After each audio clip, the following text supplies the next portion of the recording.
Quando os hábitos deixam de ser saudáveis e passam a ser obrigação. Cuidado! Pode ser transtorno obsessivo compulsivo, o TOC, uma doença que requer tratamento. Esse é o segundo distúrbio mais comum do mundo, atrás apenas da depressão. No quadro É Possível de hoje, a psicóloga Raquel Grilo fala sobre este distúrbio que atinge mais de 4 milhões de pessoas só no Brasil.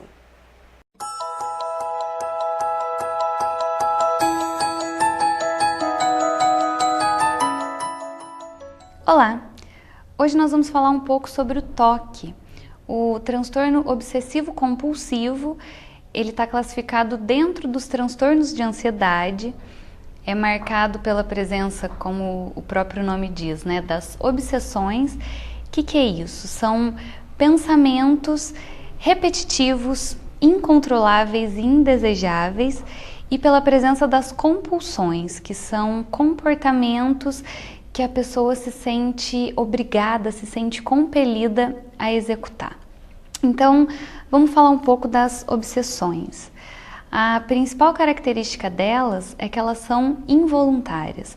Então, independente da vontade da pessoa, começam a surgir na sua mente de forma repetitiva pensamentos, imagens, ideias, e mesmo a pessoa sabendo que elas não fazem sentido algum, elas causam bastante medo, incômodo e angústia. E como a pessoa não consegue ter controle sobre elas, elas acabam se tornando extremamente perturbadoras. E aí, por conta disso, geralmente é comum que a pessoa então desenvolva as compulsões. São comportamentos repetitivos, rituais, na intenção de tentar eliminar, de tentar aliviar esses pensamentos. Então, por exemplo, a pessoa sente que ela está o tempo todo suja, ela está com medo de se contaminar, então ela começa a desenvolver rituais de limpeza. Ou então, ela tem sempre a impressão que ela esqueceu a casa aberta, não trancou a casa, que deixou o gás ligado, então ela fica sempre voltando para verificar se lá está tudo certo. E aí as obsessões podem ser as mais diversas, né? É o foco excessivo em ideias religiosas, em ideias morais, o medo de causar danos a outras pessoas, a ideia de ordem, de simetria, né? Tem que estar tudo organizado de determinada forma. E geralmente a pessoa vai então desenvolvendo comportamentos para tentar lidar, para tentar aliviar esses pensamentos. Então ela começa a fazer orações, rituais religiosos de forma excessiva, movida pelo medo. Ela fica o tempo todo entrando em contato com as pessoas próximas para se certificar que elas estão bem, que elas estão seguras. Mas a questão é que esse alívio que a pessoa sente depois de executar aquele comportamento, ela dura pouquíssimo tempo. Então logo os pensamentos voltam e eles voltam cada vez com mais força. Chega um momento que os próprios comportamentos também começam a causar ansiedade, porque eles precisam ser realizados de forma cada vez mais meticulosa, com mais critérios. E aí, quando a gente fala sobre TOC, muita gente começa a se identificar com essas características.